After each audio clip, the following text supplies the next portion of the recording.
There are some things I think that are working quite well at the moment in terms of how primaries are held to account. I think it's right that we do have a robust mechanism for holding schools to account for the quality of the education they provide. I think the increased focus that we have now on progress as well as attainment is really important in terms of a fair playing field for different types of schools in different areas. And I think actually the move away from levels, although it hasn't been perfect and some schools are still finding it quite challenging, I think that was the right thing to do.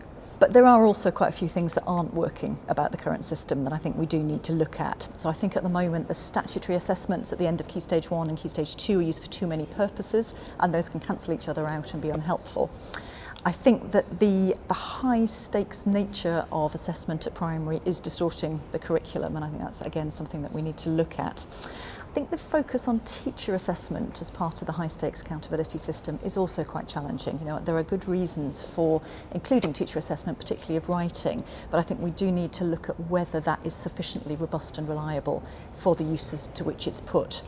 And I think finally the way that we measure progress, although it's great that we've moved towards more progress, at the moment it's only being measured from halfway through primary school, which there are reasons why a kind of baseline assessment in reception is difficult, but I think we do need to think about that. So there are three things that I would say I would really encourage primary schools to do around assessment and accountability. The first is to really own their own data. There's so much data that's available to primaries and it tells a particular story about your school. My second takeaway would be to really think about and research what it is that schools that are successful both in terms of the basics, as it were, the SATs results, but also other measures. What is it that they do? And I think there's a large amount of research to suggest that it's not about skill and drill.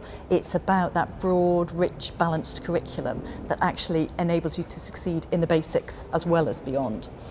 And my third thing would be, we know that there's going to be an assessment, a government consultation on primary assessment coming out in the next few weeks. I would really encourage all primary school leaders and teachers to have a look at that, and if they feel they can, to respond to it. I think the more information we can give the government about what's working and what isn't, the better.